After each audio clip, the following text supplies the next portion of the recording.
Hi Scorpio, welcome po sa ating channel. At ito ay yung Daily Gabay Tarot reading for August 18, 2024. Please be reminded kung naka-resonate kayo, comment down. Kung hindi kayo naka-resonate, ibigay niyo po sa iba kasi general reading po ito. This is for you Scorpio ngayong August 18, 2024.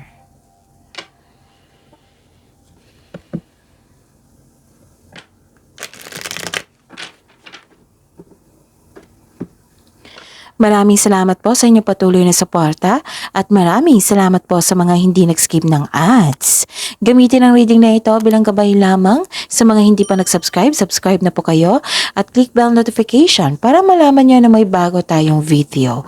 Para sa mga gustong magpa-reading po, may lumabas dyan sa screen nyo ngayon. Panoorin nyo po at sundin na ang instruction. Calling the attention sa mga suki ko dito na Scorpio. Open na po ang inyong Monthly Gabay Tarot reading for September 2024.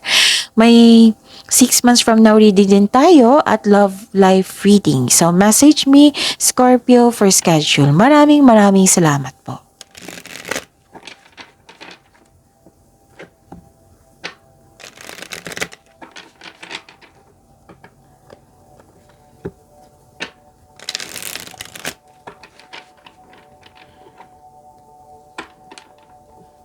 Para po ito sa inyo Scorpio ngayong August 18, 2024. Spirit's Guide, mga ganap po ngayong August 18, 2024 para po kay Scorpio. I need 3 cards po.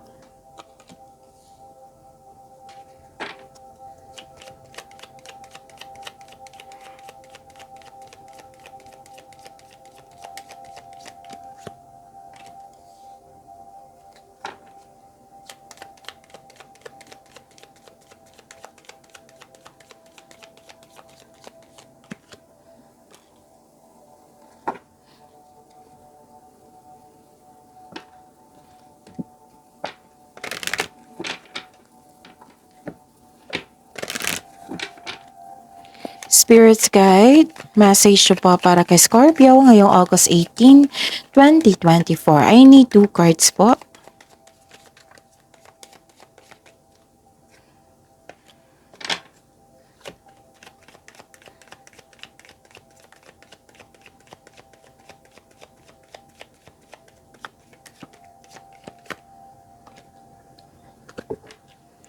Okay, Scorpio. Ngayong August 18, 2024,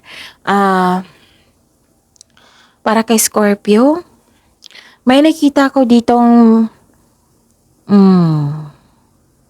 so lumabas nga ito sa water signs. Sa mga cross-watcher dito na Cancer, Pisces, may problema kayo sa taong hindi totoo sa iyo. Pwedeng loss of connection sa isang tao to ha. Pwedeng may taong naninira sa iyo, nagdegrade sa iyo. Pwedeng ingatan niyo po yung mga bagay-bagay dyan. Pwedeng tao, ideas, opportunities. Kasi nakikita ko dito parang like for example, nagkaroon ng loss of money nang dahil sa paggasta, nang dahil sa nawala, na damage. So yun, mag-ingat po. Tapos, okay, nalaman mo ang totoong intensyon ng isang tao. May news or information pong parating sa inyo. At may parating po na malaking pera sa inyo which is expected nyo po ito. Oo, pwedeng ipadaan sa cheque or malaking pera talaga. Parating po. Tapos, may nakita ko ditong energy ng isang lalaki na maaaring magbigay siya ng tulong sa iyo or magbigay ng happiness and peace of mind sa iyo. So, kung may naramdaman kayong takot, sabi po dito, work through your fears. Kailangan mong bigyan niya ng solusyon. Harapin niyo po. Face your fears with confidence. And your commitment is being tested. So may nakita ko din dito na temptation. Pwedeng nagasta. Like for example, sa money to ha, nagasta. Or temptation sa isang commitment. Oo, may temptation. So, yun. Mag-ingat. Spirit's Guide, energy po ni Scorpio ngayong August 18, 2024.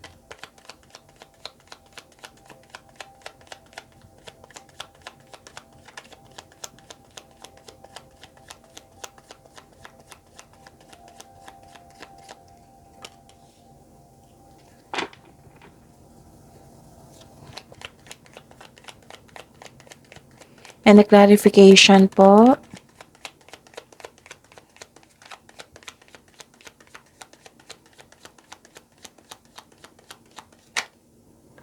Okay. This is a daily reminder para hindi kayo maguluhan, para hindi kayo malito. Panoorin niyo po yung last 4 days Kabay Tarot reading niyo po. Like for example, napanood niyo ito ngayong August 18, 2024. Panoorin niyo po yung August 17, 16, 15, and 14. Kung may nakita kayo or narinig kayong repeating message, kailangan niyo po iyan bigyan ng atensyon. Kung maaari po, bigyan niyo po ng solusyon at aksyon. Again, calling the attention sa mga suki ko dito na Scorpio, open na po ang inyong monthly Kabay Tarot reading for September 2024. May 6 months from now reading din tayo at love life reading. So message me Scorpio for schedule. Maraming salamat po. So what is your energy today, Scorpio? Nakikita ko dito na nagkaroon ng hesitation. Pwede din nagkaroon din ng delay. Huwag niyong hayaan na ma-disappoint kayo. Instead, bigyan mo ito ng mahabang pasensya. Kasi may dahilan, 'di ba? Sa araw-araw ko 'yan na sinabi dito sa lahat ng signs na kung may delay, may dahilan po 'yan. Like for example, delay sa pagdating ng isang tao. Baka na nagkaroon ng delay kasi masama ang panahon. So, huwag niyong pilitin kasi kung i-push mo 'yan, alam niyo naman. Okay? So, pwede din delay sa kasi you felt disappointed kasi nagkaroon ng delay sa plano, delay sa parating na pera or bagay na hinihintay mo. Or nagkaroon ng hesitation para gawin o gawa ng aksyon yung matagal mo ng plano or proyekto. Marahil, naghahanap ka ng timing kasi gusto mong sigurado. Okay? Tapos, or nagkaroon ka ng hesitation para lumabas dyan sa comfort zone mo. Alam nyo naman na yung comfort zone is naghihintay dyan yung success. Basta may willingness and time and effort, ibibigay nyo talaga dyan with clear intention. May success po sa pag-alis dyan sa comfort zone. Again, klaruhin ko lang ha. Sa labas ng comfort zone, may success po. Starts with every challenge po, not from the comfort zone. Sa labas po ng comfort zone, may success. Siyempre, may challenges niyan. Put clear intention, magsipag, gumawa ng aksyon. Kasi andyan po yung success. Wala pong success sa comfort zone. Okay? Okay. Yun. Nakita ko dito may, anong tawag dito? May pagkakasundo ng dalawang tao.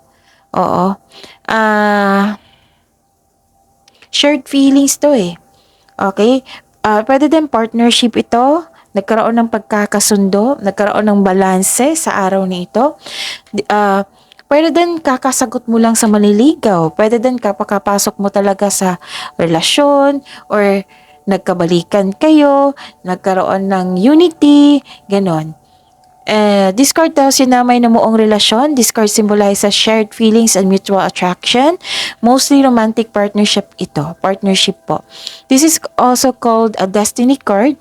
So, isang malaking good news ito sa mga single po.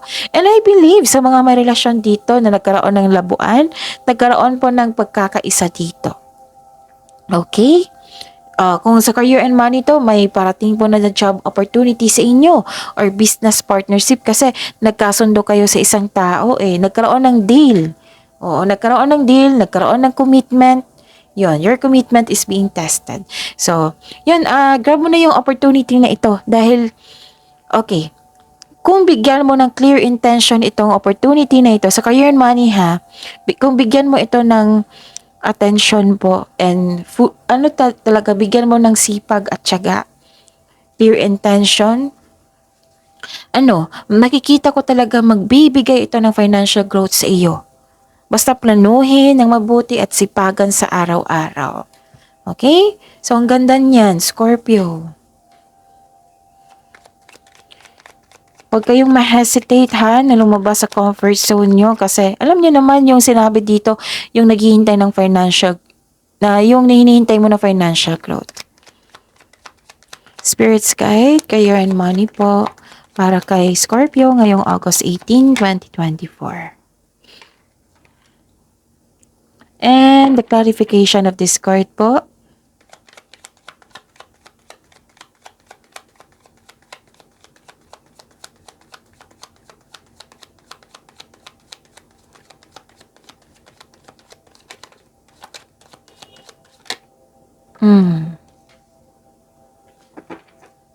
Scorpio, this is your career and money ha, Scorpio. Ngayong August 18, 2024. Nakikita ko dito may celebration po. Kasi may nagkaroon ng tagumpay. May ganap na celebration kasi nabuo na kumpleto o tapos na ang mga proyekto. Actually, saya mo dito. Kasi, yun nga, nagkaroon ng, may na-receive kasi kayong, may gantimpala kang matatanggap. Maaring mana ito promotion or recognition. So, this is a clarification of your card here na may parating talaga sa iyo. And nakikita ko dito na nagpahinga ka, nagbakasyon, nag-rest day. Kasi palagay ka na kasi may natapos. Maganda yung resulta sa inyong sipag at tiyaga. Tapos nakita ko rin dito na may pagdiriwang. Pwedeng birthday, anniversary, monthsary, basta may pagtatapos din. Pag-level up. Ganon. Ang ganda. And, ang ganda, ang ganda. Ang ganda po, Scorpio. Nakikita ko dito na you're slowing down, hindi ka nagra-rush. You're exercising your patience po. Actually, okay. Di ba nagkaroon ng delay? Na-disappoint ka. Pero sa araw na ito, natanggap mo. Binigyan mo talaga siya ng pasensya, binigyan mo ng, hindi ka nag-rush na, natuto ka na maghintay. Kasi alam mong nakakabuti yan sa iyo. Kasi kung magra-rush ka, hindi yan nakakabuti sa iyo Okay? And, yun, yung sabi ko sa inyo kanina, may unexpected message kayong matatanggap. Tapos, these delays are no accident po. What I meant is, these delays are, they are divinely timed to highlight an important realization. Something you need to recognize bago ka magpatuloy sa iyong gawain. Like for example, nagkaroon ng delay sa pagdating ng pera. Kasi gusto mong, example to ha, kasi gusto mong igasta sa isang malaking amount sa isang bagay. Tapos nagkaroon ng delay kasi gusto niya pa-realize ng universe sa iyo na dapat may ma-realize ka. Gusto niyang ibigay ito sa iyo na magamit mo sa tama, na pag-isipan mo ng mabuti, na magkaroon ng realization. Example yan ha, kasi iba-iba po kayo ng sitwasyon ngayon. Okay? Tapos, pwede din na, yun yung sabi ko sa inyo, yung pagdating ng tao, or pagdating ng isang balita, nagkaroon ng delay, kasi may dahilan po yan. Something you need to recognize. Something you need to realize para magamit mo yung blessings na parating sa inyo ng tama. Okay? Para may time kayo na habang hinihintay mo, may time kayo pag-isipan ng mabuti. So, huwag kayo mag-focus sa parating. Kasi mainip kayo niyan So, mag-focus kayo sa mga gawain nyo ngayon. Make yourself busy para tuloy-tuloy yung productivity. Alam nyo naman, yung resulta ng productivity na yan is magandang pagbubunga. So, naka-benefit yan sa iyo. Advantage yan sa iyo. So, make yourself busy, matuto maghintay, at this is very good kasi you are exercising your patience. Okay? Hindi ka nagra-rush, which is very good. Spirit's Guide, Love Life, Self-Love, Partnership, and Romance ni Scorpio ngayong August 18, 2024.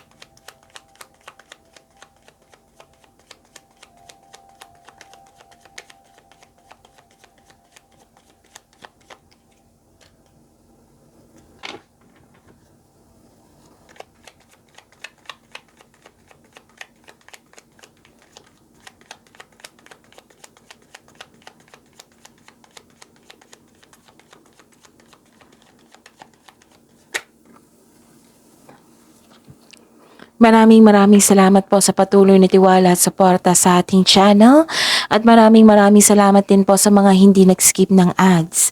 May lumabas dyan sa screen nyo ngayon, panoorin nyo po. Kung gusto nyo po iyan, then follow instruction. Scorpio, may nakita ko ditong tension, may away, pwede nangyari na po ito. May concern kayo sa irresponsible na tao. Pwede din na may reminder po ang card niyo po dito, Scorpio. Mag-save po daw kayo ng money. Itong parating na money sa inyo, di ba may parating na cheque or cash ito, na malaking pera, which is expected nyo. Kailangan nyo po daw i-save ang money. So, itong parating na blessing sa ito, save money talaga. Control on overspending. Okay? Pwede din sa trabaho ito. Kailangan nyo ng sapat na pahinga. Hindi pwedeng puro ka trabaho na walang pahinga. Kailangan po ng pahinga. Pagbalanse po, pagkaroon ng time sa inyong sarili at sa inyong pamilya, sa inyong kapwa. Yun na yung reminder po na kailangan balansin ang iyong kaperahan. Kasi ayaw ng card na magkaroon kayo ng disbalance sa kaperahan po. Kung nangyari na itong disbalance po, so find a solution. Okay? Find a solution. Huwag kayong huminto. Find a solution. At nakikita ko dito na dalawang card na po kasi nagsabi dito na isip-isip mo pa rin yung tension, na away, argument, nagkaroon disbalance sa inyong emotion ngayon, nagkaroon ng unfair treatment, bias, false accusation, yon, may taong hindi honest sa iyo or responsable siya, ganon. Actually, nakita ko talaga dito, communication is the key talaga. Scorpio, lumabas ito kahapon sa inyo, this is a repeating message, so kailangan nyo talagang bigyan niya ng atensyon. Kung maaari, bigyan niyo po ng action para mabigyan na ng solusyon yan. Okay? Okay. So, kailangan ng balanse dito sa inyong emotion ha. Pag balanse, huwag maggasta, huwag overspend sa trabaho. Pahinga is pahinga, rest day is rest day. So, this card advise you to find your voice and stay strong to your values. Basta panatilihin mo maging totoo po. With the right values, rewards come. Baka may problema lang po yung taong yun. May problema siya, tapos na-trigger siya, ganun. Instead na ma-worry kayo sa kanya, instead may sama kayo ng loob sa kanya, i-change mo po ito. I-pray nyo po. Kasi madasalin kayo, Scorpio eh. I-pray nyo siya para mawala din. Isuko nyo lahat yung nararamdaman nyo, tapos i-pray nyo na magiging okay na kayo. That is the most powerful thing to do, na i-pray nyo kay God, hingin nyo kay God, isumbong nyo kay God, then ask Him divine assistance. Okay? So, yun. Sana magkaayos na kayo, Scorpio. At actually, kung ma-overcome mo itong nararamdaman mo ngayon, magkakaroon talaga ng pagkakaayos. Parang pinipigilan ka ng nyo dito, ego. So, alam niyo naman kung ano yung effect niyan. So, kailangan mong labanan. Work through your fears, face your fears with actions. Okay? So, yun, pag-usap lang talaga ay kailangan. Ano pa ang dito? So, claim this harmony ha, pagkakaisa, this celebration, itong tagumpay na ito, itong financial growth, and itong pagsisipag nyo. I-claim nyo yan, yung power. And i-claim nyo itong parating na cheque or malaking cash. I-pray nyo yan. Yung delay, i-pray nyo rin. Yung mga reminder dito ha, na pagbalanse, balanse nyo talaga. So yun, laban lang po. Positive affirmation ay kailangan. Focus tayo sa positivity for having peace of mind, para sunod-sunod na yung happiness, sunod-sunod na yung mga magandang ganap. Okay, so see you tomorrow, Scorpio. Please like, subscribe, and click bell button for notification para updated po kayo sa daily tarot reading natin. Maraming salamat po.